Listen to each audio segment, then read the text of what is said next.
아줌마 뭐야? 당장 꺼져. 군인 아들 면회 온 아줌마를 잡상인 취급하며 쫓아냈는데 알고 보니 그 아줌마가 대한민국 육군 서열 1위 참모총장이었다는 충격 반전 이야기입니다. 여러분들은 지금 어디에서 어떤 일을 하시면서 청취하고 계신가요? 각자 댓글로 남겨주시면 감사드리겠습니다. 영상 시청하시기 이전에 구독과 좋아요 부탁드립니다. 저희에게 큰 힘이 됩니다. 강원도 고성군 거진읍, 대한민국 동쪽 끝이자 북쪽 끝. 이곳의 1월은 계절이라기보다 재난에 가까웠다. 태백산맥의 거대한 척추가 동해의 습한 해풍을 정면으로 받아내며 빚어낸 눈보라는 인간의 의지 따위는 우습다는 듯 대지를 휩쓸었다.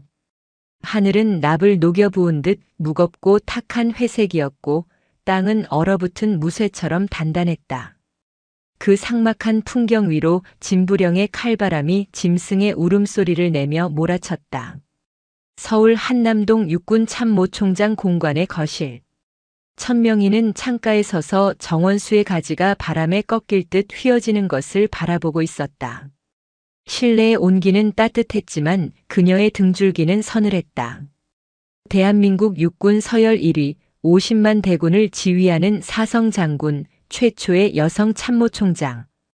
그녀를 수식하는 화려한 칭호들은 지금 이 순간 아무런 위로가 되지 못했다. 다녀오겠습니다, 어머니.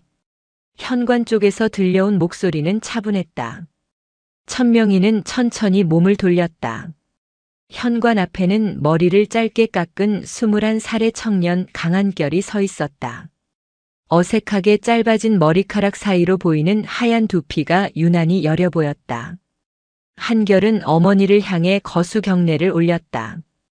훈련소조차 가지 않은 민간인의 경례였지만 그 눈빛만은 이미 군인이었다.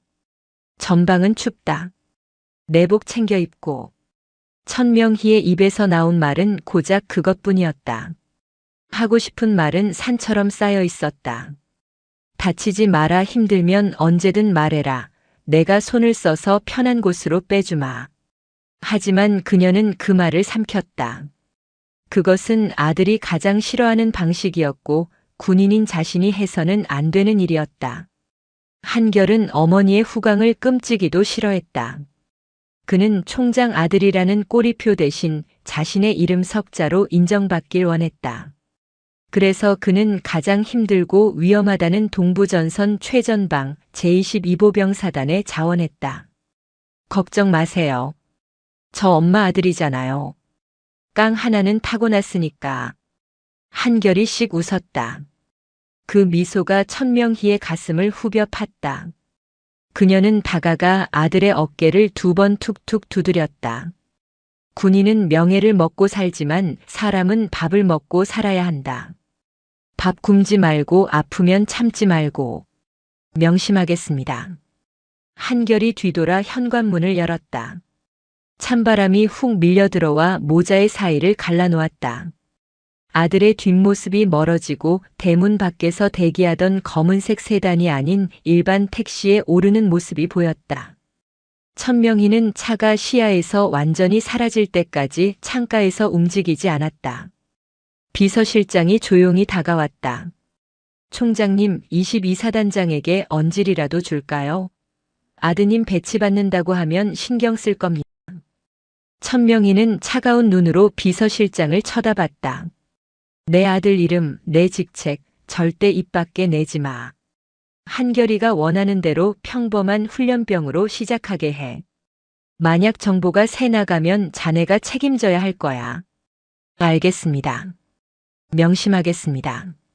천명희는 다시 창밖을 보았다. 눈발이 굵어지고 있었다. 그녀는 알지 못했다. 아들이 향하는 곳이 대한민국을 지키는 방패가 아니라 법과 상식이 통하지 않는 고립된 섬이라는 것을. 5주 뒤 강원도 고성. 자대 배치를 위한 2톤반 트럭이 산길을 오르고 있었다. 덜컹거리는 짐칸, 캠퍼스 천틈 새로 들어오는 냉기는 살을 애는 듯 했다. 신병들의 얼굴은 공포와 멀미로 하얗게 질려 있었다. 한결은 구석에 앉아 흔들리는 차체에 몸을 맡겼다. 차창밖 풍경은 기괴했다. 해가 지고 있었고 앙상한 나뭇가지들은 마치 귀신이 손을 뻗는 것처럼 보였다. 별들의 무덤이라 불리는 22사단. 그 중에서도 지오피일 반전방 초소는 세상과 단절된 요새였다. 야, 토할 거면 봉지 대고 해. 바닥에 토하면 내가 핥아 먹어야 한다. 앞자리에 앉은 인솔 조교가 무심하게 말했다. 신병 하나가 헛구역질을 하며 고개를 숙였다. 한결은 주먹을 꽉 쥐었다. 손끝이 얼어 감각이 없었다. 3시간을 달린 트럭이 마침내 멈춰 섰다. 엔진 소리가 꺼지자 산 정상의 정막이 신병들을 덮쳤다.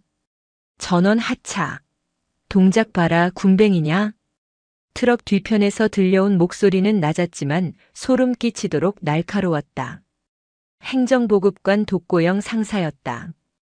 배가 불룩하게 나온 그는 입에 이쑤시개를 문 채 먹잇감을 고르는 뱀의 눈으로 신병들을 훑어보았다. 신병들은 허둥지둥 트럭에서 뛰어내렸다. 발이 땅에 닿자마자 얼음장 같은 냉기가 군화 밑창을 뚫고 올라왔다. 눈앞에는 높은 시멘트 담벼락과 가시 철조망, 그리고 곳곳에 설치된 감시 카메라가 붉은 눈을 번뜩이고 있었다. 신병 강한결 외 3명, 전입을 명받았습니다. 한결이 대표로 목이 터져라 외쳤다. 입김이 하얗게 뿜어져 나왔다. 독고영은 코웃음을 쳤다. 목소리만 크네. 야, 마동팔. 독고영이 뒤쪽 생활관 건물을 향해 손짓했다. 어둠 속에서 한 사내가 천천히 걸어 나왔다. 전투복 상의 단추를 하나 풀고 삐딱한 자세로 걸어 나오는 병장. 마동팔이었다. 마동팔의 첫인상은 불쾌함 그 자체였다. 찢어진 눈매, 얇은 입술, 그리고 상대를 위아래로 끈적하게 훑는 시선. 그는 군인이라기보다 골목길 양아치에 가까워 보였다. 마동팔은 한결의 앞에 멈춰 섰다. 키는 한결보다 작았지만 그가 뿜어내는 위압감은 거대했다. 그것은 폭력이 일상화된 공간에서 절대 권력을 쥐고 있는 자만이 가질 수 있는 아우라였다. 이 새끼 눈빛 봐라.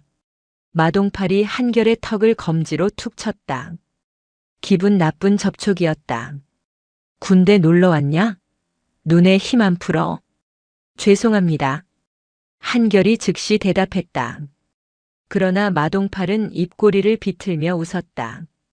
죄송할 짓을 왜 해? 너 사회에서 뭐 하다 왔냐? 얼굴이 뽀얀 게 좀 사는 집 도련님 같은데. 마동팔의 직감은 무서울 정도로 예리했다. 한결은 등줄기에 식은땀이 흐르는 것을 느꼈다. 여기서 어머니의 존재를 들키면 안 된다. 그냥 평범하게 살았습니다. 대학 다니다 왔습니다. 평범? 그래, 평범이라. 마동팔이 한결의 귀에 입을 가까이 댔다. 그의 입에서 역한 담배 냄새가 났다. 여기선 내가 법이고 종교고 국가야. 내가 밖에서 뭘 했든 누구 아들이든 상관없어. 내 눈에 거슬리면 그날로 넌 죽은 목숨이야. 알겠냐? 알겠습니다. 목소리 톤 낮춰. 귀 울린다. 마동팔은 한결의 명치를 손가락으로 꾹 눌렀다. 찌릿한 통증이 느껴졌다. 그날 밤 한결은 잠을 이루지 못했다. 30명이 함께 쓰는 구역 막사.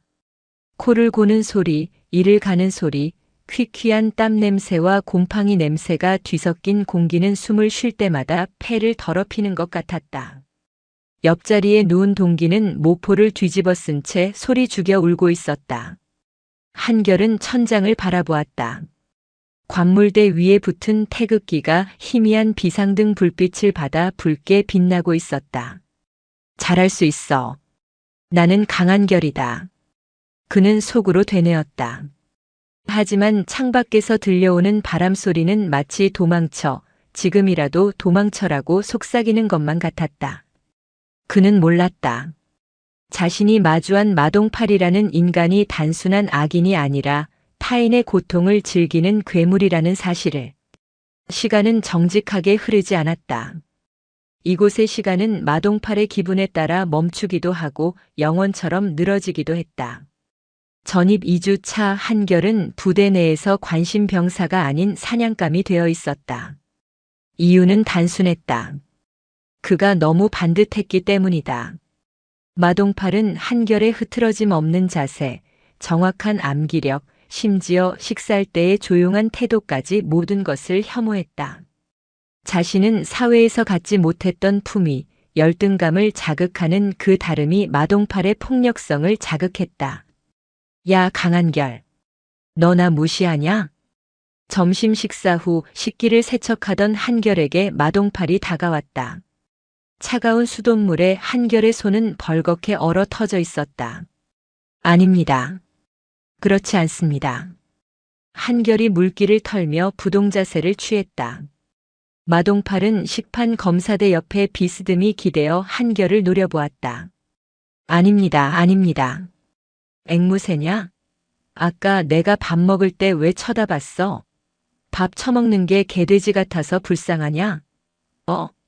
마동팔의 논리는 비약이 아니라 망상에 가까웠다. 하지만 계급 사회에서 상급자의 망상은 곧 하급자의 죄가 된다. 주변에 있던 다른 병사들은 숨을 죽인 채 식판만 닦았다. 누구도 마동팔을 말리지 않았다. 그와 눈이 마주치는 순간 다음 타깃은 자신이 될 수 있다는 공포가 식당을 지배하고 있었다. 죄송합니다. 시정하겠습니다. 뭘 시정해? 내 눈가를 파버리기라도 하게. 마동팔은 씹고 있던 껌을 바닥에 뱉으며 턱짓했다. 따라와. 그가 향한 곳은 식당 뒤편, 지금은 쓰지 않는 보일러실 창고였다. 그곳은 CCTV 사각지대이자 이 부대의 공공연한 처형장이었다. 기이그 쾅. 철문이 닫히는 소리가 둔탁하게 울렸다. 창고 안은 어두웠고 기름 냄새와 곰팡이 냄새가 진동했다. 유일한 빛은 문틈으로 새어들어오는 한 줄기 햇살뿐이었다. 마동팔은 천천히 가죽 장갑을 꼈다. 쫙쫙. 장갑이 손에 감기는 소리가 한결의 심장을 조여왔다. 내가 맷집이 좋다며? 신교대에서 특급 전사 따려다 말았다며? 마동팔이 킥킥거리며 다가왔다. 어디 얼마나 단단한지 보자. 소리내면 밖에서 기다리는 내 동기들까지 다 죽는다. 예고 없는 주먹이 한결의 명치를 강타했다. 숨이 턱 막히며 시야가 하얗게 전멸했다. 한결은 바닥으로 고꾸라졌다. 고통이 위장 깊은 곳에서부터 식도를 타고 올라왔다. 헛구역질이 났다. 일어나. 마동팔이 군화발로 한결의 허벅지를 걷어찼다. 한결은 이를 악물고 비틀거리며 일어섰다. 어머니의 얼굴이 스쳐 지나갔다. 여기서 쓰러지면 안 된다. 소리를 질러서도 안 된다. 내가 무너지면 엄마의 명예에도 금이 간다. 퍽. 이번에는 뺨이었다. 고개가 90도로 돌아갔다. 입안이 터져 비릿한 피맛이 났다. 눈빛 봐라. 아직도 살아있네. 마동팔은 즐거워 보였다. 그는 한결을 샌드백 취급하며 복부, 정강이, 어깨를 골고루 타격했다. 얼굴은 눈에 띄게 때리지 않았다. 옷에 가려지는 부위만 골라 때리는 것, 그것은 교묘하고 악랄한 폭력이었다. 한결은 반항하지 않았다. 반항하는 순간 이 지옥은 자신뿐만 아니라 소대 전체로 번질 것을 알았다. 그는 몸을 웅크려 급소를 방어하며 묵묵히 폭력을 받아냈다. 10분 같은 일시간이 흘렀다. 마동팔은 숨이 찬지 장갑을 벗어 던졌다. 재미없는 새끼. 반응이 없냐? 그는 바닥에 쓰러진 한결의 머리채를 잡아 올렸다. 너 우리 행보관님이랑 친하냐? 아까 행보관님이 너 보고 웃더라. 독고형 상사를 말하는 것이었다. 아닙니다. 아니야. 그래. 잘 들어. 여기서 행보관님은 내 편이야. 소대장, 그 쏘가리 새끼? 걔는 아무 힘도 없어. 그러니까 너 도와줄 사람 아무도 없다고. 신고하고 싶으면 해봐. 너 전역할 때까지 지옥 보여줄 테니까. 마동팔은 한결의 얼굴에 침을 뱉고 창고를 나갔다. 철문이 다시 닫혔다. 어둠 속에 홀로 남겨진 한결은 그제야 참았던 신음을 토해냈다. 흐. 갈비뼈 쪽에서 날카로운 통증이 느껴졌다. 숨을 쉴 때마다 바늘로 찌르는 것 같았다. 금이 간 것이 분명했다. 그는 떨리는 손으로 입가에 묻은 피를 닦아냈다. 그 시각 독고영 행정보급관은 행정반 창문 너머로 창고에서 나오는 마동팔을 보고 있었다. 마동팔이 손목을 털며 나오는 모습, 그리고 한참 뒤 한결이 배를 움켜쥐고 절뚝거리며 나오는 모습까지. 독고영은 다 알고 있었다. 적당히 좀 하지. 시끄러워지면 귀찮은데. 독고영은 혼잣말을 하며 책상 서랍에서 장부를 꺼냈다. 병사들의 부식비를 빼돌린 내역이 적힌 비밀 장부였다. 그는 CCTV 모니터를 힐끗 보았다. 한결이 복도를 지나가는 모습이 찍혀 있었다. 독고영은 마우스를 움직여 삭제 버튼을 눌렀다. 기계 오류로 영상이 날아갔다고 하면 그만이지. 침묵의 카르텔. 그것이 이 부대를 지탱하는 원리였다. 마동팔은 병사들을 공포로 통제하고 독고영은 그 대가로 부대의 사고 없는 평온을 유지하며 뒷돈을 챙겼다. 그 사이에서 한결의 비명은 벽에 부딪혀 소멸하고 있었다. 한결은 화장실 거울 앞에 섰다. 상의를 들추자 복부와 옆구리에 시퍼런 멍이 지도처럼 퍼져 있었다. 거울 속의 남자는 더 이상 늠름했던 21살의 청년이 아니었다. 도살장에 끌려가 순서를 기다리는 짐승의 눈을 하고 있었다. 버텨야 한다. 엄마가 보고 있다. 나는 군인의 아들이다. 그는 주문처럼 되뇌었다. 찬물을 얼굴에 끼얹었다. 물과 함께 눈물이 섞여 하수구로 흘러내려갔다. 고립. 그것은 폭력보다 더 무서운 형벌이었다. 마동팔의 괴롭힘이 정점에 달하면서 부대 내의 공기는 완전히 한결을 배척하는 쪽으로 흘러갔다. 누구도 한결에게 말을 걸지 않았다. 식사 시간 한결이 앉는 테이블은 모세의 기적처럼 주변이 비어버렸다. 동기 배주용이 밥을 먹다 말고 슬그머니 한결의 식판 위에 소시지 반찬을 올려주려 했다. 주용아, 소시지 안 먹냐? 마동팔이 멀리서 헛기침을 하며 한마디 던졌다. 배주용은 화들짝 놀라며 다시 소시지를 가져갔다. 주용의 눈에는 미안함과 공포가 뒤섞여 있었다. 한결은 그런 주용을 보며 씁쓸하게 웃어 보였다. 괜찮아. 너라도 살아야지. 한결은 묵묵히 밥을 씹어 삼켰다. 모래를 씹는 것 같았지만 먹어야 했다. 살아서 나가야 했으니까. 소대장 위대한 소위는 무능했다. 그는 갓 임관한 학군단 출신으로 의욕은 있었지만 부대의 실세인 독고영과 마동팔의 기에 눌려 허수아비나 다름없었다. 어느 날 아침 점호 시간 한결에 걷는 폼이 이상하다는 것을 눈치챈 위 소위가 물었다. 강이병, 다리가 왜 그래? 어디 다쳤어? 한결이 입을 열기도 전에 마동팔이 끼어들었다. 아, 소대장님. 강이병 어제 풋살 하다가 좀 삐끗했답니다. 워낙 몸치라서 말입니다. 그렇지, 강이병. 마동팔의 눈이 한결을 찔러왔다. 똑바로 말해라라는 무언의 협박이었다. 네, 맞습니다. 풋살 하다가 넘어졌습니다. 한결은 거짓말을 했다. 위 소위는 그 말이 거짓임을 알았을 것이다. 한결의 눈빛이 흔들리고 있었으니까. 하지만 위 소위는 안도하는 표정을 지으며 고개를 끄덕였다.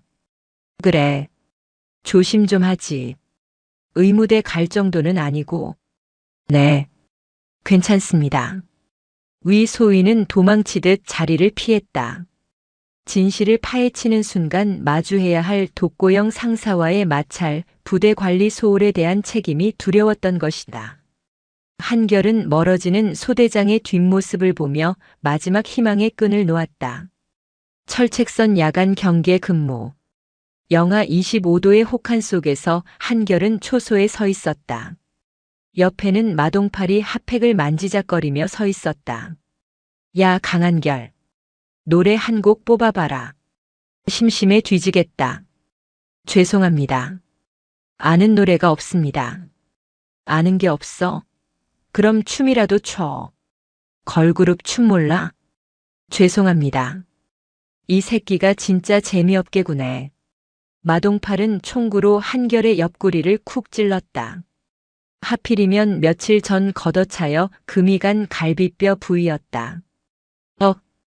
비명이 터져 나왔다. 한결은 식은땀을 흘리며 무릎을 꿇었다. 통증 때문에 숨이 쉬어지지 않았다. 눈앞이 캄캄해졌다. 엄살은 일어나. 안 일어나? 마동팔이 군화로 한결의 정강이를 깠다. 한결은 고통 속에서 밤하늘을 올려다보았다. 도시에서는 볼 수 없는 수많은 별이 머리 위로 쏟아질 듯 박혀 있었다. 그 별들이 마치 어머니의 어깨에 달린 별들처럼 보였다. 엄마. 한결은 소리 없이 입술을 달싹였다. 눈물이 고였다가 순식간에 속눈썹에 매달려 얼어붙었다. 자신이 이곳에서 죽어도 아무도 진실을 말해주지 않을 것 같았다. 단순 사고사 혹은 부적응으로 인한 자살. 그렇게 처리될 것이 뻔했다. 억울했다. 너무나 살고 싶었다. 그 시각 서울. 천명희는 서재에서 책을 읽고 있었다. 하지만 한 페이지도 넘기지 못한 채 30분째 같은 문장만 바라보고 있었다. 가슴이 답답했다. 명치 끝에 무언가 걸린 듯 체기가 내려가지 않았다. 그녀는 수십 년간 전장을 누비며 수많은 죽음과 위기를 겪었다. 그때마다 동물적인 감각이 그녀에게 위험 신호를 보내왔었다. 지금 느끼는 이 불안감은 그때와 같았다. 아니, 그보다 더 절박하고 끈적했다.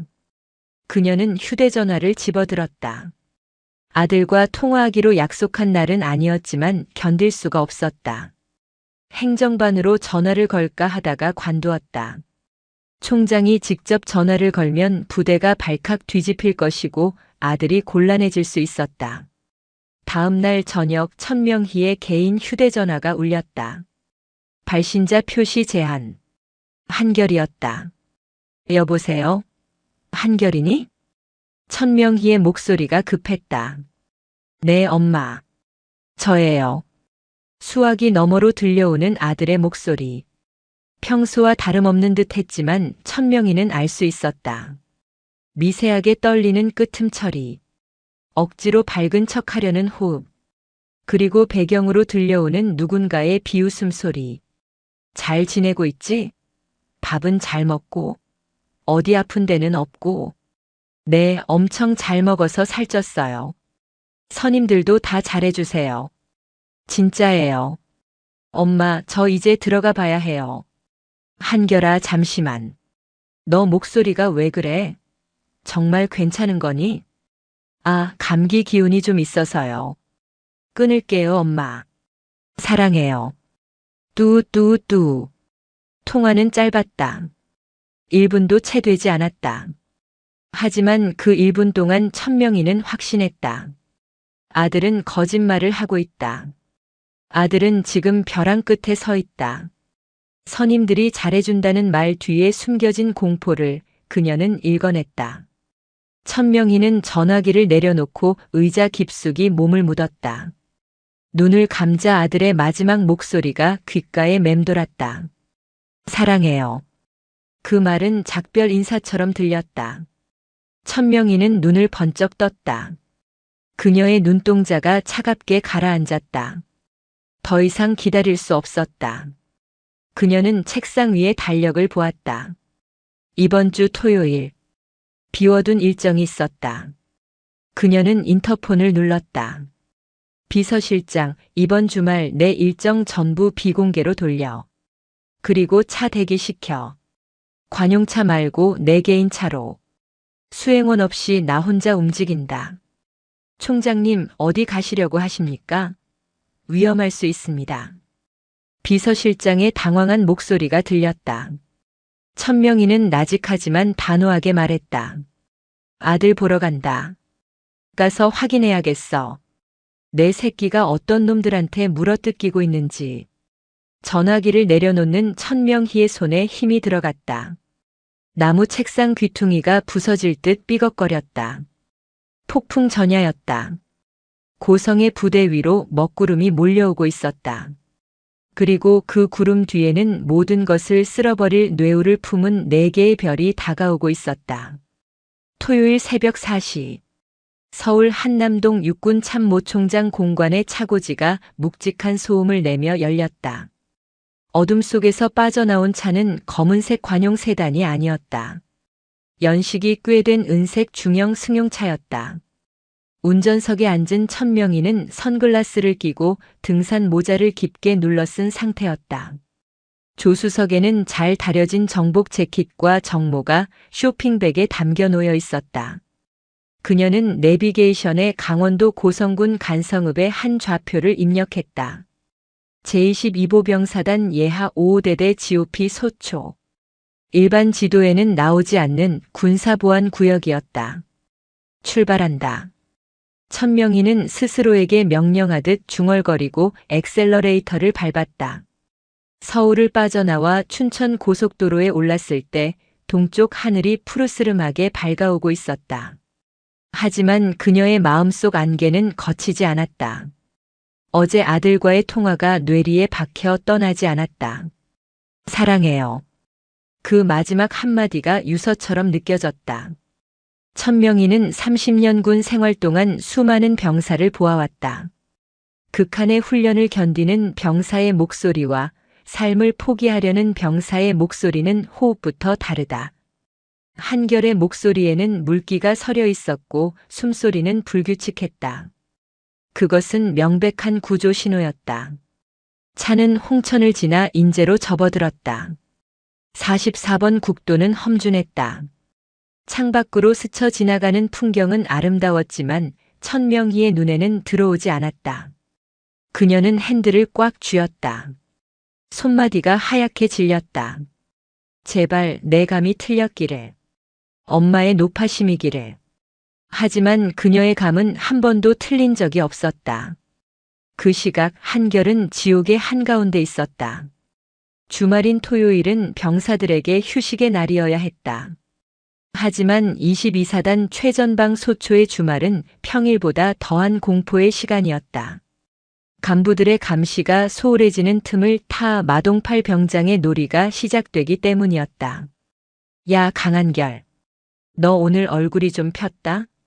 생활관 침상에 비스듬히 누워 TV를 보던 마동팔이 귤껍질을 바닥에 뱉으며 말했다. 한결은 대걸레를 빨아오던 중이었다. 아닙니다. 똑같습니다. 아니야. 얼굴에 기름기가 도는 게 군 생활이 편한가 봐. 우리 소초가 보이스카우트 캠핑장 같지? 마동팔이 자리에서 일어나 슬리퍼를 끌며 다가왔다. 그는 한결이 들고 있던 대걸레 자루를 발로 찼다. 퍽 하는 소리와 함께 더러운 구정물이 한결의 전투복 바지에 튀었다. 죄송합니다. 다시 빨아오겠습니다. 그럴 필요 없어. 야, 너 화장실 청소 언제 했냐? 아침 점호 전에 마쳤습니다. 가보자. 내 눈으로 확인해야겠어. 마동팔은 한결을 데리고 화장실로 향했다. 좁은 화장실에는 락스 냄새가 진동했다. 마동팔은 변기칸 문을 하나하나 발로 차서 열었다. 그리고 맨 안쪽 칸 변기를 가리켰다. 여기 물때가 끼었잖아. 안 보여? 한결의 눈에는 아무것도 보이지 않았다. 하얗게 빛나는 도기뿐이었다. 하지만 그는 토를 달 수 없었다. 다시 닦겠습니다. 수세미 말고. 마동팔이 주머니에서 무언가를 꺼내 던졌다. 다 쓴 칫솔이었다. 이걸로 닦아. 변기 안쪽 구석구석. 내가 혀로 핥아도 될 정도로 닦아라. 10분 준다. 마동팔은 화장실 문을 닫고 나갔다. 밖에서 낄낄거리는 웃음소리가 들렸다. 한결은 무릎을 꿇었다. 차가운 타일 바닥의 냉기가 무릎을 파고들었다. 그는 칫솔을 들고 변기 안으로 손을 집어넣었다. 역겨움이 치밀어 올랐지만 참아야 했다. 엄마는 지금쯤 뭘 하고 계실까? 한결은 눈물을 삼키며 변기를 문질렀다. 거울에 비친 자신의 모습은 처참했다. 터진 입술, 멍든 눈가, 그리고 초점 없는 눈동자. 그는 자신이 점점 인간이 아닌 무언가로 변해가고 있음을 느꼈다. 천명희의 차가 진부령 고개를 넘고 있었다. 고도가 높아질수록 바람이 거세졌다. 차체가 휘청거릴 정도였다. 미시령 터널을 지나자마자 동해 바다가 보였지만 곧장 북쪽으로 핸들을 꺾었다. 고성군 민간인 통제구역이 가까워지고 있었다. 검문소가 나타났다. 무장한 헌병들이 차를 세웠다. 어떻게 오셨습니까? 헌병이 물었다. 천명희는 창문을 내리고 미리 준비한 신분증을 내밀었다. 군인 신분증이 아닌 일반 주민등록증이었다. 아들 면회 왔습니다. 22사단 5호대대. 헌병은 의심스러운 눈초리로 차 안을 훑어보았다. 뒷좌석에 쇼핑백이 보였지만 내용물까지는 확인하지 못했다. 트렁크 열어주십시오. 천명희는 말없이 트렁크 버튼을 눌렀다. 헌병들은 꼼꼼하게 검사했다. 수상한 점은 없었다. 다만 운전자의 분위기가 일반적인 어머니와는 달랐다. 서늘하고 단호한 기운. 헌병은 묘한 위압감을 느끼며 경례를 붙였다. 통과하십시오. 안전운전 하십시오. 차단기가 올라갔다. 천명희는 다시 엑셀을 밟았다. 이제 목적지까지는 20분. 그녀의 심장이 빠르게 뛰기 시작했다. 마치 전투 개시 직전의 긴장감 같았다. 그녀는 본능적으로 알았다.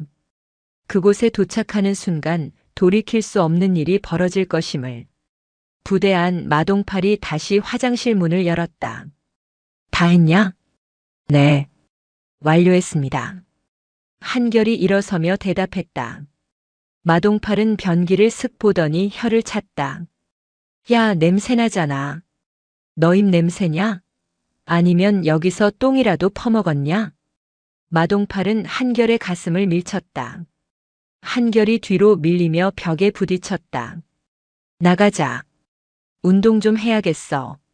날씨도 좋은데 축구 한 판 해야지. 축구. 그 단어를 듣는 순간 한결의 얼굴이 사색이 되었다. 마동팔이 말하는 축구는 공을 차는 것이 아니었다. 사람을 공으로 만드는 것이었다.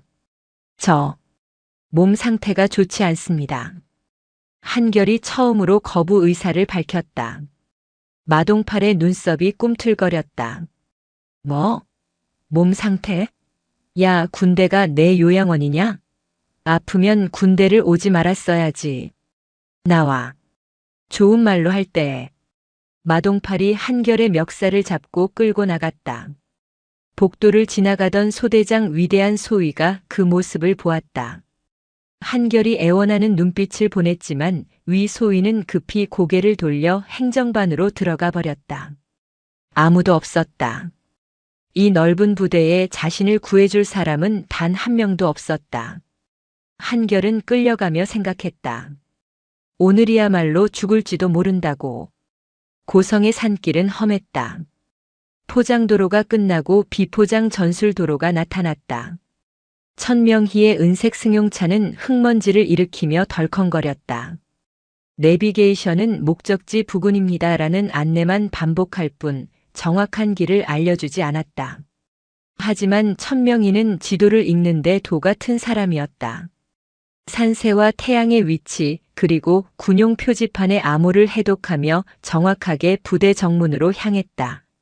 마침내 거대한 철책문이 나타났다. 접근 금지 사격 구역이라는 살벌한 경고판이 붙어 있었다. 높은 망루와 이중으로 쳐진 가시 철조망은 이곳이 외부와 철저히 단절된 요새임을 보여주었다. 천명희는 차를 위병소 앞 공터에 세웠다. 시동을 끄고 잠시 숨을 골랐다. 백미러로 자신의 얼굴을 확인했다. 모자를 푹 눌러 쓴 평범한 등산객 차림의 중년 여성. 그녀는 차 문을 열고 내렸다. 차가운 산바람이 뺨을 때렸다. 위병소 초소 유리창 너머로 병사 2명이 그녀를 쳐다보고 있었다. 경계심 가득한 눈빛이었다. 천명희가 다가가자 위병 조장이 창문을 조금 열었다. 무슨 일로 오셨습니까? 여기 민간인 출입 금지 구역입니다. 차 돌리십시오. 말투는 딱딱했고 사무적이었다. 아들 면회를 왔습니다. 이 부대 소속 강한결 이병 어머니입니다. 천명희는 최대한 정중하게 평범한 어머니의 톤으로 말했다. 위병 조장은 귀찮다는 듯 인상을 찌푸렸다. 오늘 면회 예약 명단에 없습니다. 그리고 주말이라도 사전 신청 안 하면 안 됩니다. 돌아가십시오. 서울에서 새벽부터 왔습니다. 잠깐 얼굴만이라도 보게 해주세요. 5분이면 됩니다. 아줌마 군대가 장난입니까? 안 된다고 하면 안 되는 겁니다. 규정입니다, 규정. 위병 조장이 창문을 닫으려 했다. 그때 위병소 옆 컨테이너 문이 열리며 누군가 걸어 나왔다. 슬리퍼를 질질 끌고 활동복 상의 위에 깔깔이를 걸친 행정보급관 독고영 상사였다. 그는 입에 문 이쑤시개를 까딱거리며 다가왔다. 뭐야? 무슨 일이야 시끄럽게. 충성. 행보관님 면회객이 왔는데 예약이 없어서 돌려보내려던 참입니다. 독고영은 삐딱한 자세로 천명희를 위아래로 훑어보았다. 낡은 등산복, 화장기 없는 얼굴, 그리고 뒤에 세워진 구형 승용차. 그의 머릿속 계산기가 빠르게 돌아갔다. 돈 냄새도 안 나고 힘도 없어 보이는 아줌마네. 아줌마. 여기 지오피야. 최전방이라고. 동네 약수터인 줄 알아? 아무 때나 오게. 독고영이 껌을 짝짝 씹으며 말했다. 천명희는 모자 아래서 눈을 가늘게 떴다. 일개 상사가 민간인에게, 그것도 면회 온 어머니에게 할 태도가 아니었다. 멀리서 왔습니다. 강한결 이병, 제 아들입니다. 아들이 잘 있는지 걱정이 돼서 그럽니다. 부탁드립니다, 상사님. 천명희는 고개를 숙였다. 사성 장군이 부사관에게 고개를 숙이는 순간이었다. 오직 아들을 위해서였다. 하지만 독고영에게 그 모습은 약자의 비굴함으로 보였다. 강한결? 아, 그 고문관? 독고영이 피식 웃었다. 그 녀석 지금 훈련 중이라 못 나와. 그리고 걔가 부대에 적응을 못해서 우리가 특별 관리 중이거든. 어머니가 이렇게 막 찾아오면 걔 입장이 더 곤란해져요. 아시겠어? 훈련이라니요? 오늘은 주말 정비 시간 아닙니까? 그리고 적응을 못한다니 그게 무슨 말씀입니까? 천명희의 목소리에 날이 섰다. 독고영은 그 미묘한 변화를 눈치채지 못했다. 아따, 이 아줌마 말 맞네. 군사보안이라고요, 보안. 우리가 알아서 잘 키우고 있으니까 그냥 가시라고. 백 있으면 사단장한테 전화라도 걸어보든가. 백도 없으면서 떼쓰면 다야? 독고영은 손을 휘휘 저으며 위병들에게 눈짓했다. 야, 문 닫아. 잡상인 취급해. 위병들이 철문을 굳게 걸어 잠갔다. 독고영은 뒤돌아서며 혼잣말로 중얼거렸다. 별거지 같은 게 와서 주말 아침부터 재수 없게. 그 소리가 천명희의 귀에 정확히 꽂혔다. 그녀의 주먹이 부들부들 떨렸다. 모욕감 때문이 아니었다. 저런 자가 내 아들의 상관이라는 사실, 그리고 저 문 너머에서 무슨 일이 벌어지고 있을지 모른다는 공포 때문이었다. 천명희는 물러서지 않았다. 그녀는 철책에 바짝 다가섰다. 차가운 쇠창살을 양손으로 움켜쥐었다. 내 아들 보여줘. 내 눈으로 봐야겠어. 그녀가 소리쳤다. 평소의 냉철한 지휘관이 아닌 새끼를 잃어버릴 위기에 처한 어미의 절규였다. 독고영이 다시 뒤를 돌아보았다. 이 아줌마가 진짜 미쳤나. 야, 헌병 불러서 끌어내. 그때였다. 위병소 너머 경사로 아래쪽에 위치한 연병장에서 둔탁한 소리가 들려왔다. 퍽. 그리고 누군가의 비명소리가 바람을 타고 넘어왔다. 천명희의 고개가 번개처럼 그쪽으로 돌아갔다. 철책 사이의 틈으로 멀리 연병장의 풍경이 눈에 들어왔다. 수십 명의 병사가 둥글게 모여 있었다. 그 한가운데 누군가 쓰러져 있었고 누군가는 발길질을 하고 있었다. 축구공은 보이지 않았다. 공 대신 사람이 굴러다니고 있었다. 저게 뭐야?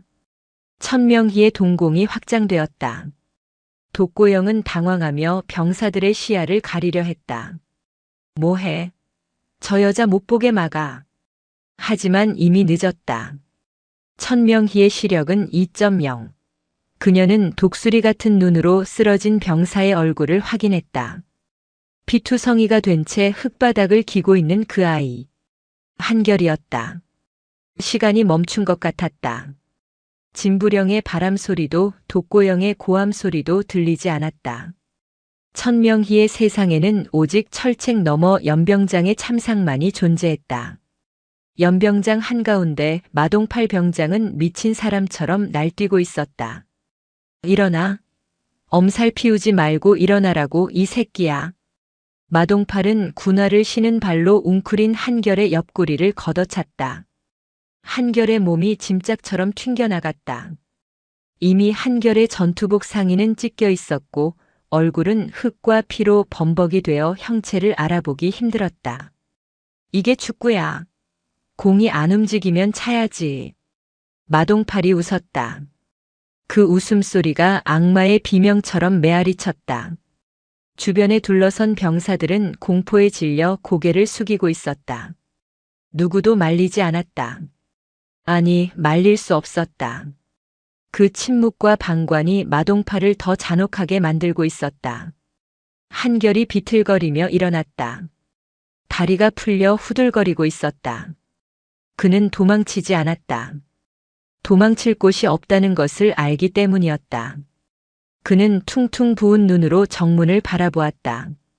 흐릿한 시야 너머로 철책을 붙잡고 있는 한 여성이 보였다. 엄마. 한결은 헛것을 본다고 생각했다. 엄마가 여기 있을 리 없다. 보고 싶어서 환영을 보는 것이다. 야, 어딜 봐. 내 눈 보라고. 마동팔이 달려와 한결의 명치를 주먹으로 가격했다. 한결은 소리도 지르지 못하고 무릎을 꿇었다. 입에서 붉은 선혈이 울컥 쏟아져 나왔다. 그 광경을 본 천명희의 뇌리에서 이성의 끈이 툭 끊어졌다. 으악! 그녀는 짐승처럼 울부짖었다. 철책을 흔들었다. 얼마나 세게 흔들었는지 쇠창살이 덜컹거리며 위병소 전체가 울렸다. 위병들이 기겁하며 총구를 겨누려다 멈칫했다. 여자의 눈빛이 사람의 것이 아니었다. 사리. 그것은 전쟁터에서 적장을 베기 직전의 장수에게서나 볼 수 있는 기운이었다. 독고영이 달려와 천명희를 밀쳤다. 이 여자가 돌았나? 남의 부대 와서 행패야. 당장 꺼져. 천명희는 바닥에 넘어졌다. 손바닥이 까져 피가 맺혔다. 하지만 그녀는 아픔을 느끼지 못했다. 그녀는 천천히 몸을 일으켰다. 흙먼지가 묻은 바지를 털지도 않았다. 그녀의 고개가 독고영을 향했다. 방금 전까지 애원하던 어머니의 얼굴은 온데간데 없었다. 차갑게 식어버린 절대 영도의 눈빛만이 남아있었다. 문 열어. 낮지만 거역할 수 없는 목소리였다. 독고영은 순간적으로 등골이 오싹해지는 것을 느꼈다. 하지만 그는 자신의 권력을 믿었다. 뭐? 이 아줌마가 아직 상황 파악이 안 되나 본데. 문 열라고 했다. 내 새끼가 죽어가고 있잖아. 문 열어. 억울하면 경찰을 부르든가 청와대에 청원을 넣든가 맘대로 해.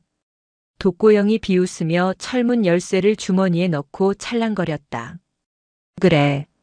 맘대로 하라 이거지. 천명희는 돌아섰다. 그녀는 차가 있는 곳으로 성큼성큼 걸어갔다. 독고영은 그녀가 포기하고 돌아가는 줄 알고 콧노래를 흥얼거렸다. 진작 갈 것이지. 쯧쯧. 하지만 천명희는 운전석이 아닌 뒷좌석 문을 열었다. 그리고 쇼핑백을 꺼냈다. 그녀는 차 본네트 위에 쇼핑백을 올려놓았다. 등산 모자를 벗어 바닥에 패대기 쳤다. 헝클어진 머리카락이 바람에 날렸다. 그녀는 등산 점퍼에 지퍼를 내리고 벗어 던졌다. 안에는 흰색 셔츠를 입고 있었다. 그녀는 쇼핑백에서 짙은 녹색의 정복 상의를 꺼냈다. 금색 단추가 햇빛을 받아 번쩍였다. 독고영의 눈이 휘둥그레졌다. 저게 뭐야? 천명희는 천천히 아주 경건하게 정복 상의를 입었다. 단추를 하나하나 채울 때마다 주변의 공기가 무거워졌다. 마지막 단추를 채우고 그녀는 어깨에 달린 견장을 손으로 쓸어내렸다. 은색 별 4개. 대장 제너럴. 대한민국 국군 통수권자 다음 가는 권력. 50만 육군의 정점. 독고영은 자신의 눈을 의심했다. 코스프레인가? 미친 여자인가? 하지만 그 옷에서 뿜어져 나오는 위험은 가짜일 수가 없었다. 천명희는 마지막으로 정모를 썼다. 챙에 수놓아진 화려한 금장식이 그녀의 얼굴에 그림자를 드리웠다. 그녀는 지휘봉을 꺼내 들었다. 그리고 다시 위병소로 걸어갔다. 아까와는 걸음걸이조차 달랐다. 땅이 울리는 듯한 군인의 발걸음. 위병소 초소 안의 병사들이 벌떡 일어났다. 그들은 본능적으로 알았다. 저 계급장은 진짜다. 다리가 후들거려 서 있을 수조차 없었다. 독고영은 입에 물고 있던 이쑤시개를 떨어뜨렸다. 입이 턱 빠질 듯 벌어졌다. 심장이 미친 듯이 뛰었다. 설마. 천명희가 철문 바로 앞까지 다가왔다. 그녀는 독고영을 내려다보았다. 독고영은 자신도 모르게 뒷걸음질 쳤다. 자네 아까 나보고 백 있으면 사단장한테 전화하라고 했나? 천명희의 목소리가 벼락처럼 내리꽂혔다. 총장님? 독고영의 목소리가 염소 소리처럼 떨렸다. 사단장? 아니, 군단장 불러. 아니, 작전사령관 헬기 타고 오라고 해. 천명희는 지휘봉으로 굳게 닫힌 철문을 가리켰다. 그리고 이 문 당장 부숴버려. 그녀의 명령이 떨어지는 순간 하늘에서 천둥 소리가 들렸다. 먹구름이 몰려오고 있었다. 폭풍이 시작되었다. 아니, 천명희라는 폭풍이 이 썩어 빠진 부대를 집어삼키기 위해 상륙했다. 연병장에서는 여전히 마동팔이 한결을 밟고 있었다. 그는 자신의 뒤통수에 사성 장군의 분노가 겨누어지고 있다는 사실을 꿈에도 모른 채 마지막 발길질을 준비하고 있었다. 죽어. 그냥 죽으라고. 마동팔의 발이 올라갔다. 그리고 그 순간 위병소의 사이렌이 미친 듯이 울리기 시작했다. 이곳은 이제 더 이상 그들의 놀이터가 아니었다. 심판의 장이었다. 위병소 앞의 공기는 진공 상태처럼 변해버렸다. 방금 전까지 기세등등하게 고함을 지르던 독고영 상사의 입이 쩍 벌어진 채 다물어지지 않았다.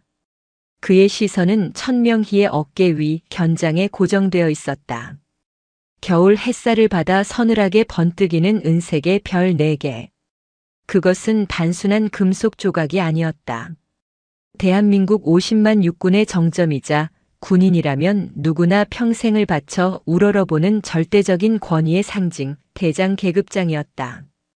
독고영의 뇌세포가 현실을 부정하기 위해 필사적으로 작동했다. 말도 안 돼. 저런 낡은 승용차를 타고 온 아줌마가 경호원도 없이? 가짜다. 그래, 저건 미친 여자가 시장 바닥에서 사입은 가짜 옷이다. 그는 떨리는 목소리를 억지로 쥐어짜며 소리쳤다. 에이, 이 여자가 미쳐도 단단히 미쳤구만. 어디서 코스프레 옷을 주워 입고 와서 장난질이야. 야, 뭐해? 당장 총 겨눠. 거수자다. 독고영의 고함에 위병소 초소 안의 병사들이 엉거주춤 총을 들어 올렸다. 하지만 그들의 손은 사시나무 떨듯 흔들리고 있었다. 병사들의 본능은 이미 감지하고 있었다. 저 옷에서 뿜어져 나오는 기운은 연기가 아니었다. 수십 년간 수만 명의 부하를 지휘해 온 자만이 가질 수 있는 공간을 지배하는 진짜 위압감이었다. 천명희는 총구가 자신을 향하는 것을 보고도 눈 하나 깜짝하지 않았다. 오히려 입가에 차가운 냉소를 머금은 채 한 걸음 더 앞으로 내디뎠다. 그녀의 가죽 군화가 아스팔트 바닥을 짓누르는 소리가 위병소의 정막을 깼다. 독고영 상사. 천명희의 입에서 나온 목소리는 낮았지만 확성기를 댄 것처럼 쩌렁쩌렁하게 울렸다. 자네는 지금 육군 참모 총장에게 총을 겨누라고 지시했나? 그것이 자네가 배운 군인 정신인가? 그 목소리에는 분노를 넘어선 서늘한 살기가 담겨 있었다. 독고영은 그 목소리를 듣는 순간 오줌을 지릴 뻔했다. 가짜라면 저런 눈빛을 할 수 없다. 가짜라면 저런 목소리를 낼 수 없다. 총장. 님? 위병 조장인 병장이 가장 먼저 반응했다. 그는 들고 있던 소총을 떨어뜨릴 뻔하다가 황급히 어깨에 메고 반사적으로 90도에 가까운 거수경례를 올렸다. 충성. 육군 참모 총장님께 대하여 경례. 조장의 외침은 찢어지는 듯 했다. 그것은 확인 사살이었다. 조장이 경례를 붙이자 나머지 위병들도 홀린 듯이 경례를 붙였다. 충성. 상황은 종료되었다. 독고영 혼자만이 멍하니 서 있었다. 천명희는 천천히 독고영의 코앞까지 다가갔다. 그녀는 쓰고 있던 선글라스를 벗어 주머니에 꽂았다. 드러난 그녀의 맨눈은 얼음보다 차가웠다. 내 아들이 빽이 없어서 무시한다고 했지. 그래, 내 아들 강한결은 빽이 없다. 그 아이는 자신의 힘으로 군 생활을 하고 싶어 했으니까. 하지만 천명희가 지휘봉으로 독고영의 명치에 달린 명찰을 툭 쳤다. 나는 빽이 좀 있는데. 아주 차고 넘치지. 자, 잘못. 살려주십시오. 독고영은 그 자리에서 무릎을 꿇었다. 아니, 다리에 힘이 풀려 주저앉았다는 표현이 정확했다. 그는 바닥에 머리를 박으며 비굴하게 빌기 시작했다. 제가 눈이 삐었습니다. 죽을 죄를 지었습니다. 한 번만 봐주십시오. 비켜. 천명희는 그를 쳐다보지도 않았다. 위병 조장, 당장 문 개방해.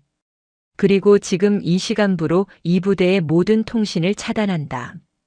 누구도 밖으로 연락할 수 없다. 알겠나? 예, 알겠습니다. 위병 조장은 손이 보이지 않을 정도로 빠르게 조작반을 눌렀다. 육중한 철문이 끼기익 소리를 내며 열렸다. 마치 판도라의 상자가 열리는 듯 했다. 천명희는 뒤를 돌아보지 않고 부대 안으로 걸어 들어갔다. 그녀의 등 뒤로 거친 바람이 불어와 코트 자락을 휘날렸다. 그녀는 이제 더 이상 어머니가 아니었다. 썩어 빠진 환부를 도려내러 온 집도의이자 죄인을 단죄하러 온 심판관이었다.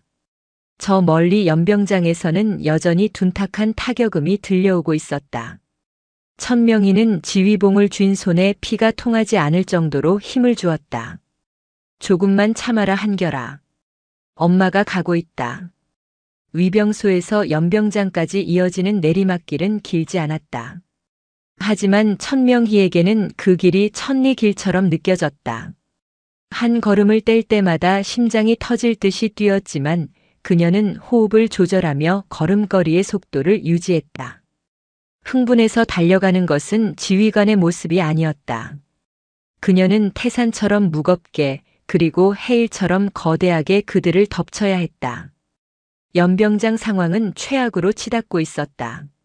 마동팔 병장은 이성을 잃은 상태였다. 야, 강한결. 안 일어나? 죽은 척하지 말라고. 마동팔은 쓰러져 있는 한결의 머리채를 잡아 올렸다. 한결의 얼굴은 흑투성이었고 코와 입에서는 피가 멈추지 않고 흘러내리고 있었다. 한결의 눈은 반쯤 감겨 초점을 잃어가고 있었다. 그는 고통을 느끼는 단계조차 넘어선 듯 했다. 병장님, 이제 그만하심이. 겁에 질린 후임 하나가 조심스럽게 말을 꺼냈지만 마동팔은 그 후임의 뺨을 후려쳤다. 시끄러워. 내가 끝이라고 할 때까지 끝난 게 아니야. 감히 내 말을 무시해? 소대장도 내 눈치 보는데 내 놈들이 뭐라고 떠들어.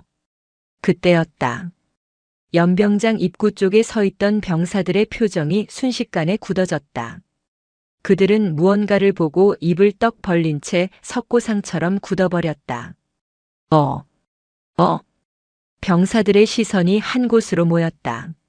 마동팔은 그들의 시선이 거슬렸다. 뭐야? 뭘 보고 멍 때리고 있어? 얼차려 받고 싶냐? 마동팔이 짜증스럽게 뒤를 돌아보았다. 그리고 그 순간 그의 심장이 덜컥 내려앉았다. 역광을 받으며 걸어오는 한 사람. 정교하게 재단된 정복, 황금색 수장, 그리고 어깨 위에서 태양보다 밝게 빛나는 4개의 별. 그 인물이 뿜어내는 기운은 연병장의 공기를 순식간에 얼려버렸다. 마동팔은 자신의 눈을 비볐다. 사단장? 아니, 군단장? 아니었다.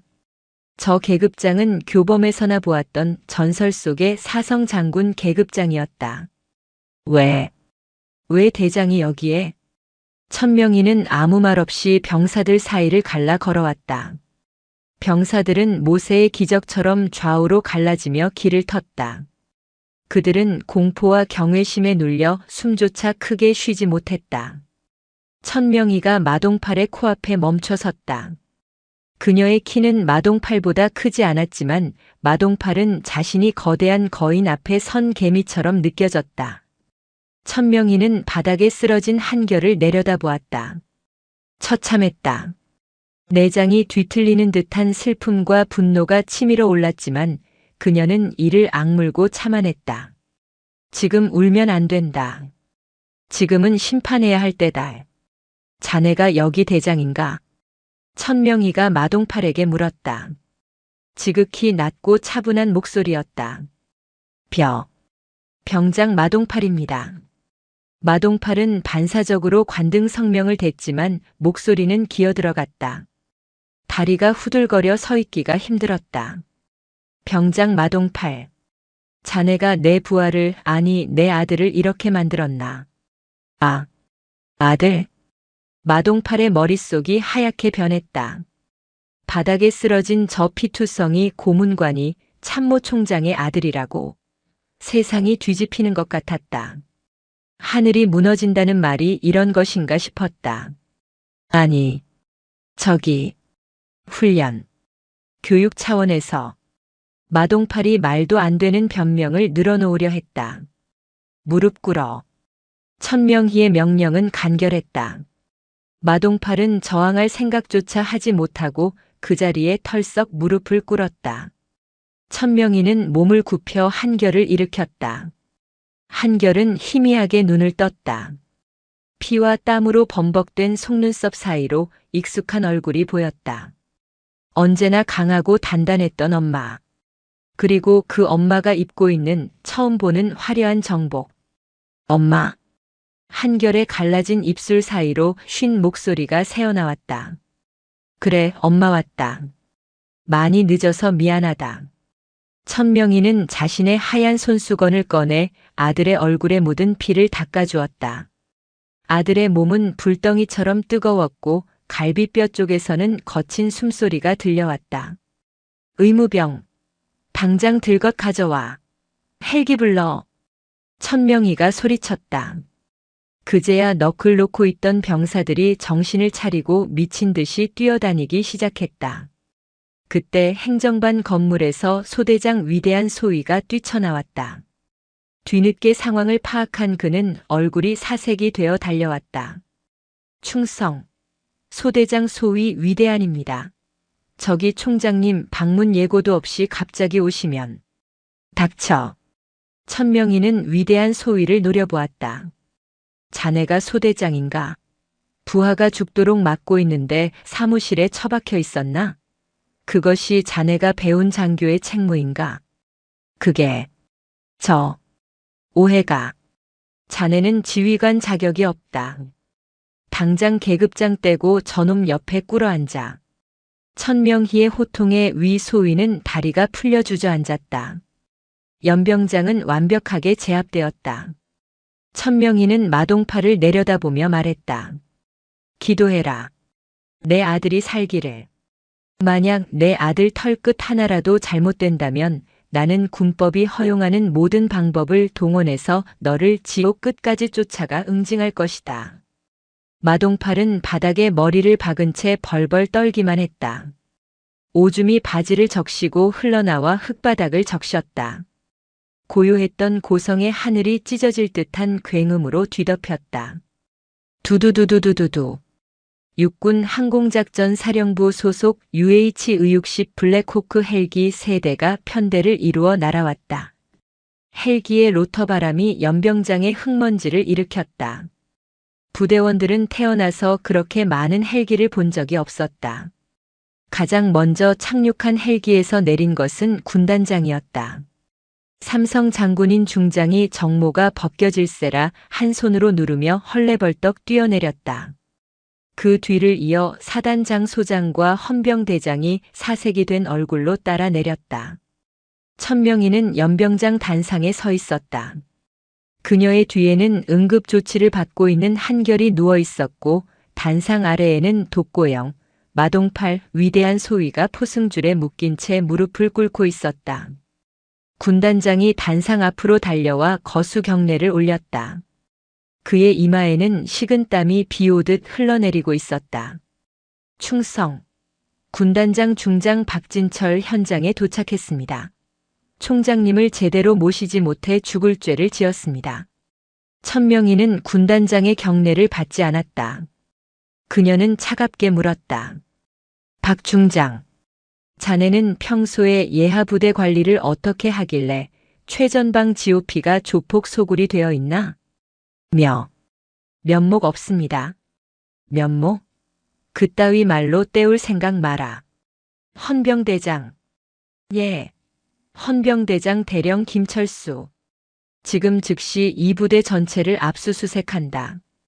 행정반, 생활관, 창고, 간부 숙소까지.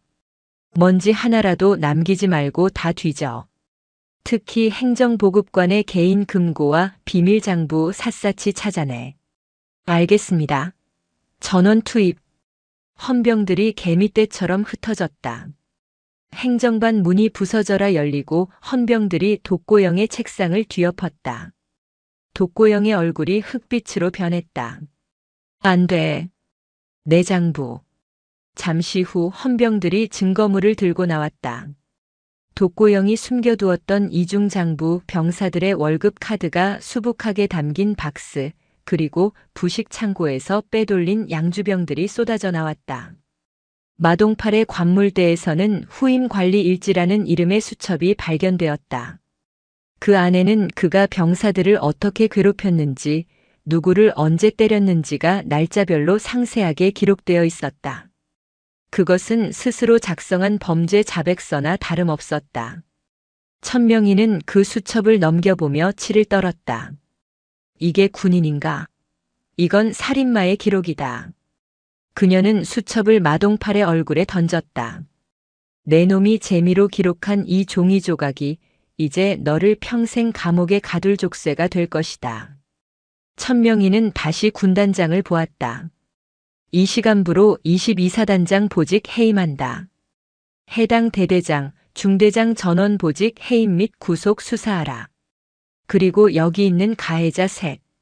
군 교도소가 아니라 군사 재판을 통해 가장 무거운 형량을 구형해. 무관용이 원칙이다. 명 받들겠습니다. 사단장이 그 자리에 주저앉았다. 자신의 군 생활이 이렇게 끝난다는 사실에 망연자실했다. 의무 헬기가 도착했다. 군의관들이 한결을 조심스럽게 들것에 실었다. 한결은 의식이 가물가물한 와중에도 어머니를 찾았다. 엄마. 천명희는 단상에서 내려와 아들의 손을 잡았다. 그녀의 눈에 그제야 물기가 맺혔다. 그래, 엄마 여기 있다. 이제 다 끝났어. 아무 걱정 말고 푹 자라. 저녁 해야 하는데. 쓸데없는 소리. 건강해지는 게 먼저다. 가자. 헬기가 한결을 싣고 떠났다. 천명희는 헬기가 점이 되어 사라질 때까지 하늘을 올려다보았다. 그리고 다시 부대원들을 향해 돌아섰다. 남아있는 병사들은 모두 울고 있었다. 그것은 공포의 눈물이 아니었다.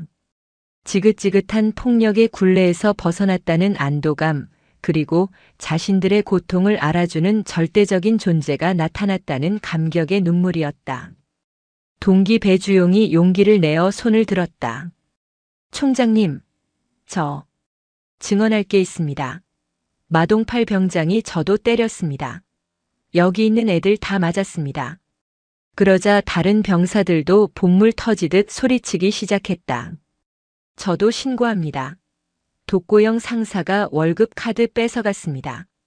소대장님이 보고도 모른 척했습니다. 수십 명의 병사들이 억눌러왔던 분노를 토해냈다. 천명희는 그들의 목소리를 하나하나 귀담아 들었다. 다 듣겠다. 하나도 빠짐없이 다 기록해라.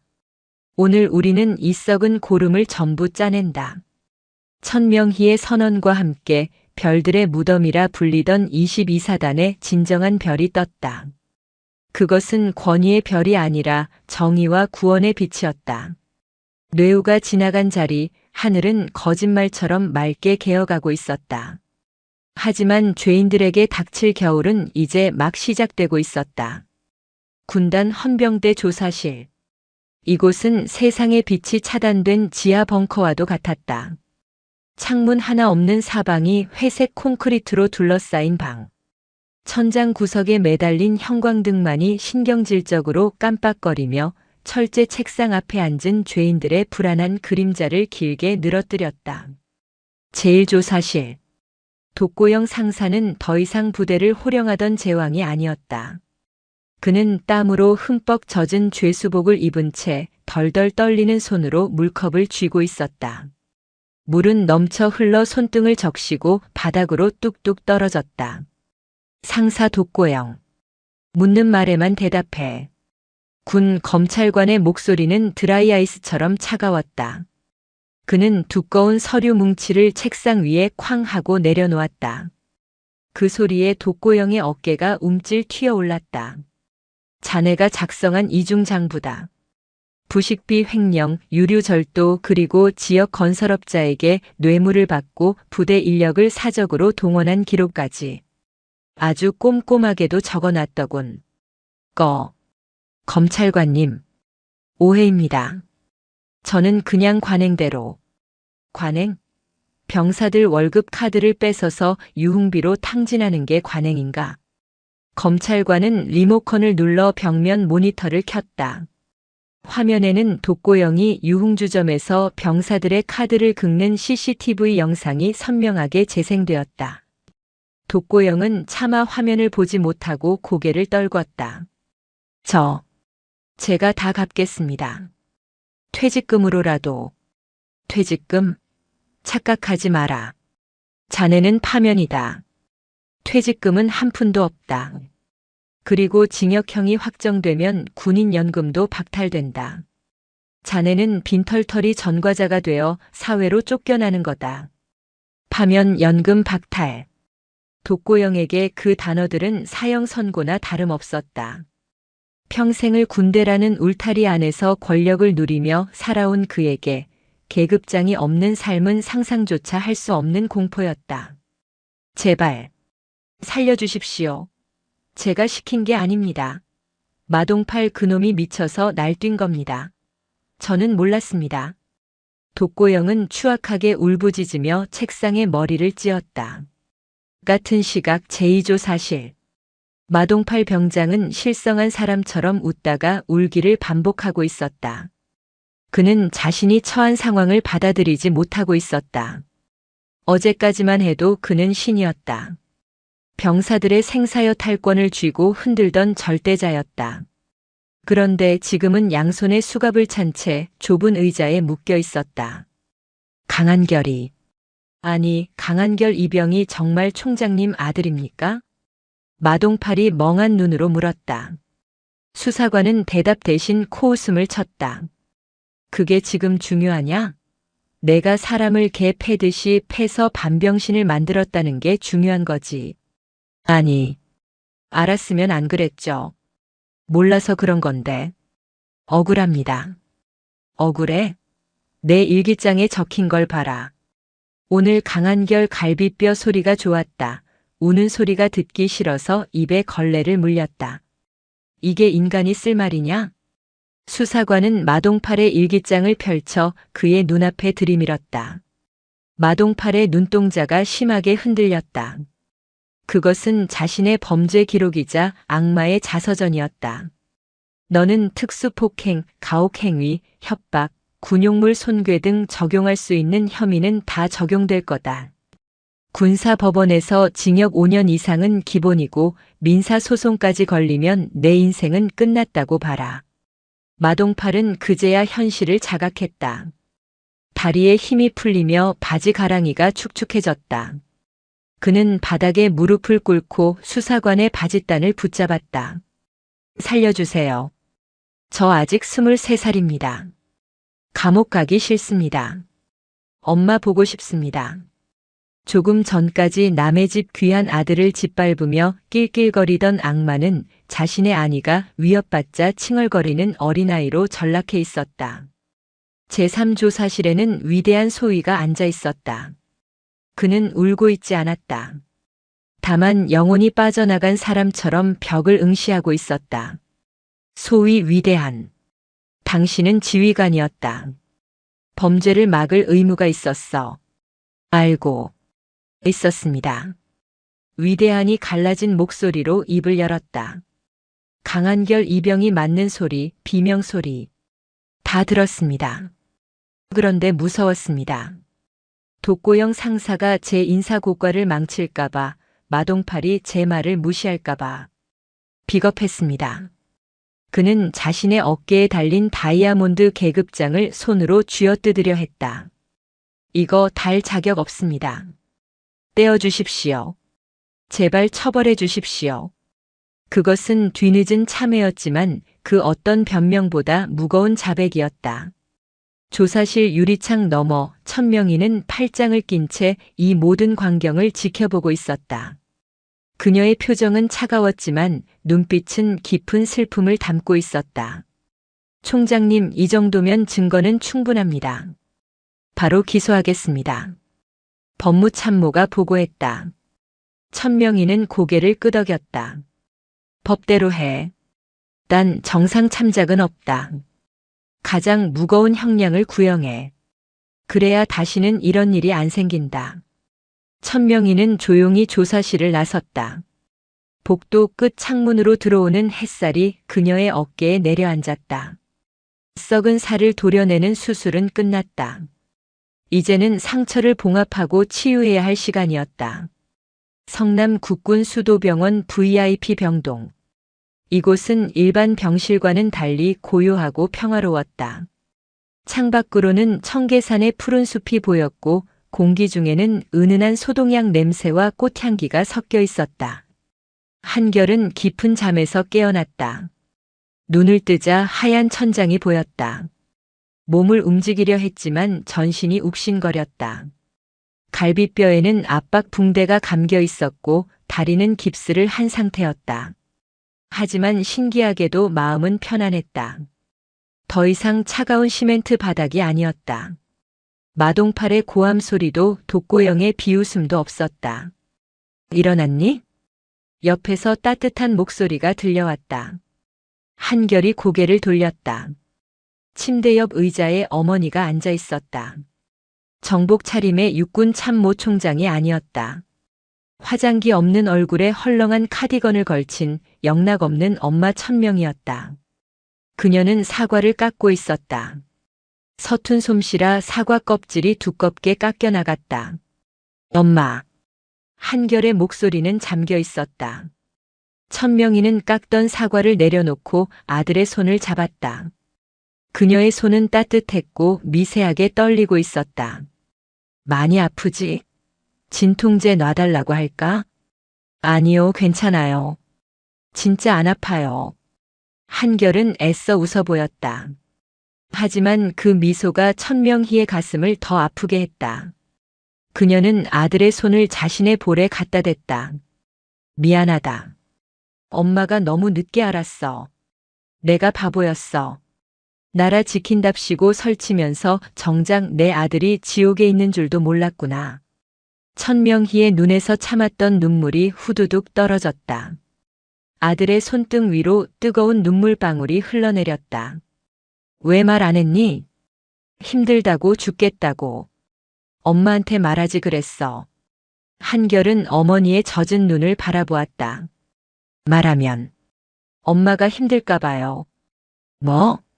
엄마는 군인이잖아요. 그것도 제일 높은 대장이잖아요. 아들이 적응 못해서 엄마한테 이른다고 소문나면 엄마 명예에 흠집 나잖아요. 저는 그게 맞는 것보다 더 싫었어요. 천명희는 멍하니 아들을 바라보았다. 이 바보 같은 녀석은 그 지옥 같은 폭력 속에서도 엄마의 명예를 지키기 위해 입을 다물고 있었던 것이다. 이 미련한 놈아. 천명희는 아들을 와락 끌어안았다. 명예가 밥 먹여주냐? 계급장이 내 목숨보다 중요해. 엄마한테는 내가 대한민국이고 우주야. 내가 잘못되면 엄마는 다 필요 없어. 어머니의 품에서 한결도 울음을 터뜨렸다. 그동안 참아왔던 서름, 공포, 억울함이 눈물과 함께 쏟아져 나왔다. 모자는 서로를 부둥켜 안고 한참을 울었다. 병실 안에는 오직 두 사람의 울음소리만이 가득 찼다. 며칠 뒤 병실의 TV 뉴스에서는 속보가 흘러나오고 있었다. 육군 참모총장 부조리와의 전쟁 선포. 가혹행위 가해자 전원 구속 수사. 국회 일명 강한결 방지법 발의. 병영 내 폭력 은폐 시 지휘관 가중 처벌. 화면에는 천명희가 기자회견을 하는 모습이 나왔다. 정복을 입은 그녀의 모습은 다시 철의 여인으로 돌아와 있었다. 하지만 그녀의 목소리는 전보다 더 깊고 진정성이 있었다. 저는 한 병사의 어머니로서 그리고 육군을 지휘하는 총장으로서 이 자리에 섰습니다. 더 이상 대한민국의 아들들이 군대라는 이름의 폭력 속에 방치되지 않도록 제 모든 직을 걸고 악습을 뿌리 뽑겠습니다. 병실 침대에 기대 뉴스를 보던 한결이 중얼거렸다. 우리 엄마 진짜 멋있다. 옆에서 사과를 깎던 여전히 서툰 솜씨로 천명희가 쑥스러운 듯 웃었다. 시끄러워. 사과나 먹어. 엄마, 근데 사과에 살이 하나도 없어요. 껍질만 깎으라니까 과육을 다 깎으면 어떡해요. 주는 대로 먹어. 총장이 깎아준 사과 먹어본 병사 있으면 나와보라 그래. 두 사람은 마주보고 웃었다. 창밖으로 들어온 햇살이 모자의 얼굴을 환하게 비췄다. 비갠 뒤에 무지개처럼 그들의 마음에 평화가 찾아오고 있었다. 계절이 두 번 바뀌었다. 고성의 산자락에 덮여있던 눈이 녹고 진달래가 피더니 어느새 매미가 우는 여름이 되었다. 한결은 퇴원 후 저녁을 권유받았다. 의병 제대 심사를 거치면 바로 집으로 돌아갈 수 있었다. 하지만 한결은 고개를 저었다. 돌아가겠습니다. 제 부대로. 천명희는 반대했다. 왜 굳이 힘든 길을 가려고 해? 넌 충분히 고생했어. 도망치고 싶지 않아요, 엄마. 제가 거기서 당당하게 군 생활을 마쳐야 저 같은 피해자들이 숨지 않고 나올 수 있어요. 제가 잘 사는 모습을 보여주고 싶어요. 한결의 눈빛은 단단했다. 천명희는 더 이상 아들을 말릴 수 없었다. 그녀는 아들의 결정을 존중해 주기로 했다. 한결이 22사단으로 복귀하던 날, 부대는 완전히 달라져 있었다. 위병소 문은 활짝 열려 있었고 독고영이 있던 자리에는 인자한 인상의 새로운 행정보급관이 앉아 있었다. 연병장에서는 병사들이 자유롭게 축구를 하고 있었다. 마동팔이 주도하던 인간 축구가 아닌 진짜 축구였다. 강한결 병장님, 복귀를 환영합니다. 후임들이 달려와 한결을 행갈에 쳤다. 배주용이 눈물을 글썽이며 한결의 배낭을 받아주었다. 야, 너 진짜 돌아왔구나. 미친놈. 그냥 집에 가지. 너 두고 어떻게 가냐? 밥은 잘 먹고 있었냐? 한결은 동기들과 웃으며 생활관으로 들어갔다. 그곳에는 더 이상 공포가 없었다. 웃음소리와 땀 냄새가 섞인 사람 사는 냄새가 났다. 한결은 남은 군 생활 동안 마음의 편지 관리병을 자처하며 힘들어하는 후임들의 이야기를 들어주는 상담사가 되었다. 그리고 다시 1년이 지났다. 저녁의 날이 밝았다. 고성의 하늘은 눈이 시리도록 푸르렀다. 위병소 앞에는 전역자들을 태워갈 가족들의 차가 줄지어 서 있었다. 한결은 예비군 마크가 박힌 모자를 쓰고 잘 다려진 전투복을 입은 채 위병소 문을 나섰다. 저 멀리 낯익은 은색 승용차가 보였다. 2년 전 어머니가 분노를 안고 달려왔던 바로 그 차였다. 차 옆에는 천명희가 서 있었다. 이번에는 군복이 아닌 화사한 베이지색 코트 차림이었다. 한결은 어머니를 향해 걸어갔다. 한 걸음 한 걸음. 지난 2년의 시간이 주마등처럼 스쳐 지나갔다. 지옥 같았던 창고, 피맛이 나던 입술, 그리고 어머니의 눈물. 하지만 이제 그 모든 것은 그를 단단하게 만든 훈장이 되었다. 한결은 어머니 앞에 멈춰 섰다. 그리고 절도 있는 동작으로 손을 올려 경례했다. 충성. 병장 강한결 202X년 X월 X일부로 전역을 명받았습니다. 이에 신고합니다. 목소리는 우렁찼고 자세는 완벽했다. 천명희는 활짝 웃으며 아들을 바라보았다. 그녀는 천천히 오른손을 들어 아들의 경례를 받아주었다. 충성.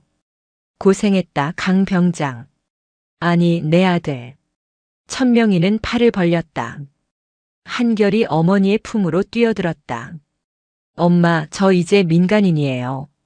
맛있는 거 사주세요. 그래. 뭐 먹고 싶니? 소고기. 회?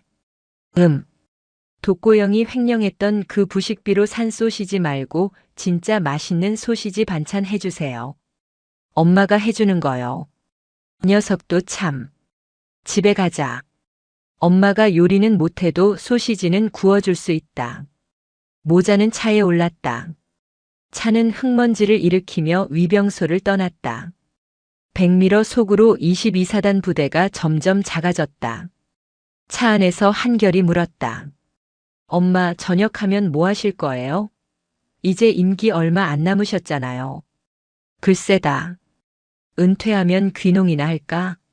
아니면 너처럼 상담 공부를 해볼까 싶기도 하고. 에이, 엄마 성격에 귀농은 무슨. 그냥 청소년 선도 위원장 이런 거 하세요. 불량 청소년들 눈빛만 봐도 제압하실 텐데. 그거 괜찮네. 고려해보마. 웃음소리가 차 안을 채웠다. 창밖으로 고성의 푸른 바다가 펼쳐졌다. 파도가 부서지며 하얀 거품을 만들어냈다. 모든 아픔을 씻어내고 새롭게 시작하는 저 바다처럼 두 사람의 앞날에도 찬란한 햇살만이 가득했다.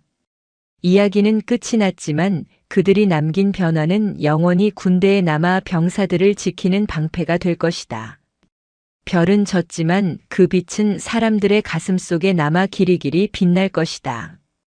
영상이 유익하셨다면 구독과 좋아요, 댓글까지 부탁드리겠습니다.